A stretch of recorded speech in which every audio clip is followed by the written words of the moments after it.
निषेचन पूर्व घटना में सबसे पहले हम पढ़ेंगे युग्मक जनन। युग्मक जनन में क्या होता है कि युग्मक जनन में जनन की क्रिया में नर युग्मक और मादा से मादा युग्मक का निर्माण होता है। अर्थात हम कह सकते हैं कि लैंगिक प्रजनन के समय बनने वाले दो प्रकार की अगुणित कोशिकाएं जो आपस में संलयित होकर द्विगुणित युग्मनज का निर्माण करती हैं युग्मक कहलाती हैं। युग्मकों के निर्माण व विभेदन की प्रक्रिया युग्मक जनन कहलाती है।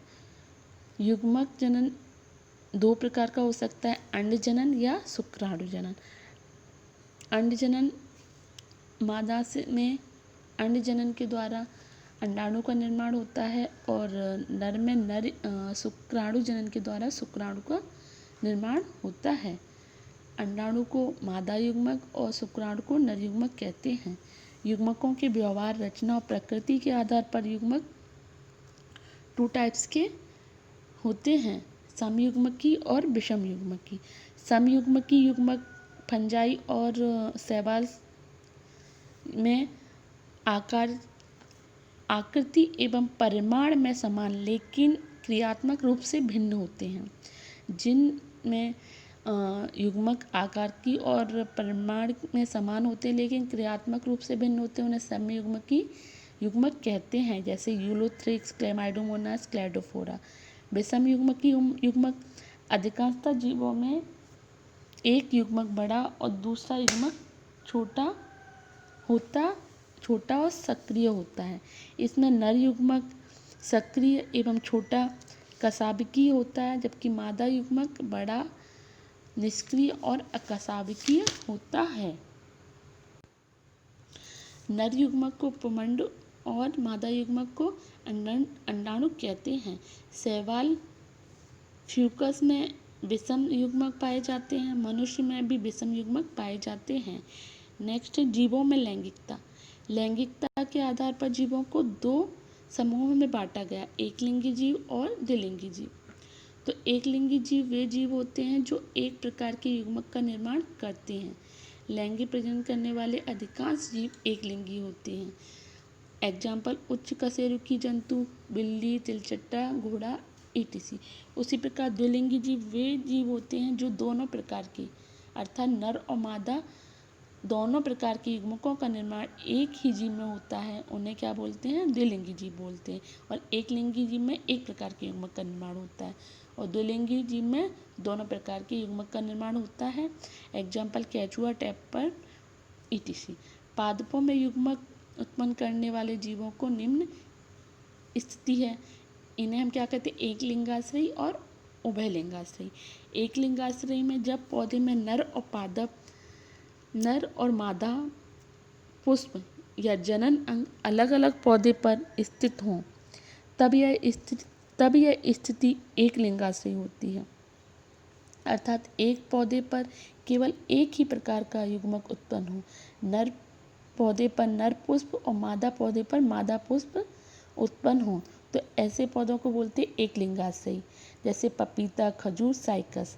और उभय लिंगाश्रयी में इस प्रकार के पौधे में नर और मादा दोनों प्रकार के पुष्प एक ही पौधे पर पाए जाते हैं, उन्हें उभय लिंगाश्रयी पौधे कहते हैं, जैसे करेला, लौकी, मक्का etc।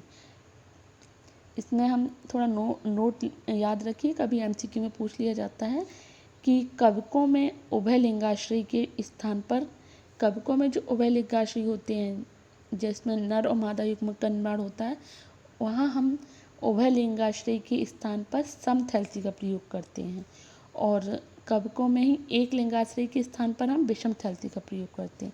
नेक्स्ट है युग्मक जनन के दौरान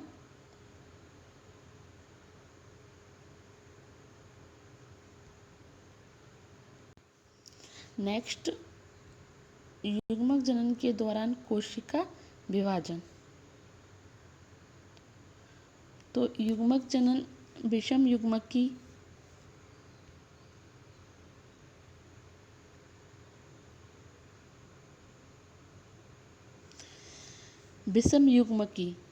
जीवधारियों में प्रायः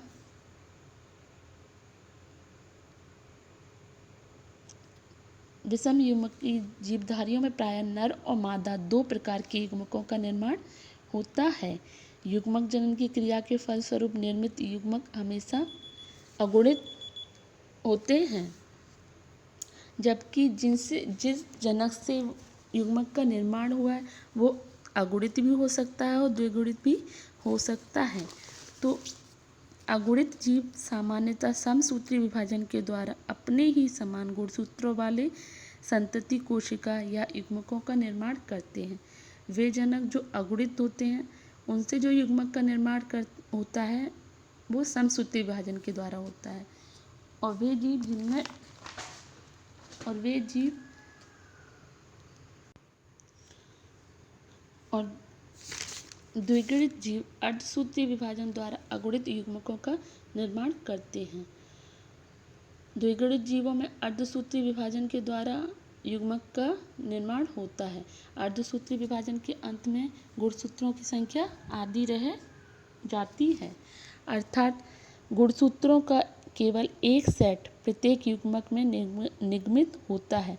तो हम इस तरह समझ सकते हैं कि अगर अगुणित जीव से युग्मक का निर्माण होता है तो वह समसूत्री विभाजन के द्वारा होता है, और अगर द्विगुणित जीव से युग्मक का निर्माण होता है तो वह द्विसूत्री विभाजन के द्वारा अर्धसूत्री विभाजन के द्वारा होता है।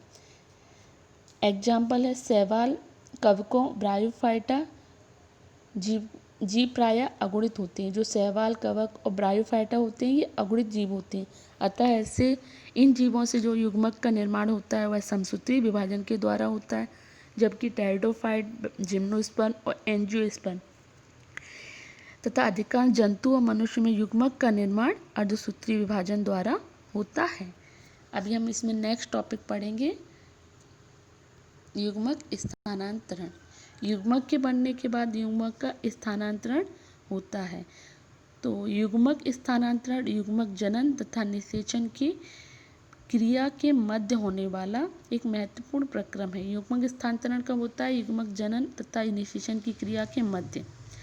अधिकांश जीवधारियों में नर युग्मक गतिशील तथा मादा युग्मक अचल होते हैं। कुछ शैवाल, ब्रायोफाइटा, टेरिडोफाइटा में नर युग्मक और नर युग्मक को मादा युग्मक की गति करने हेतु एक माध्यम की आवश्यकता होती है।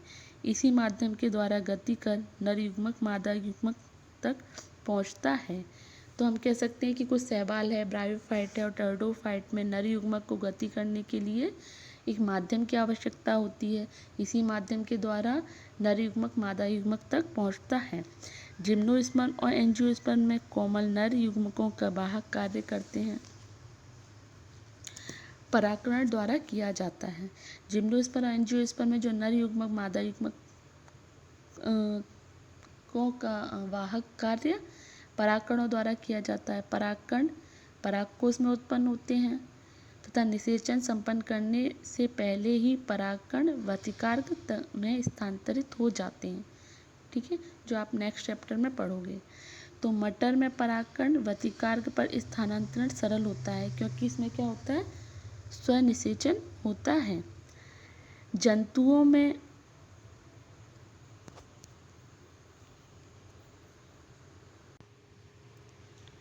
तो जिम्नोस्पर्म एंजियोस्पर्म में क्या होता है?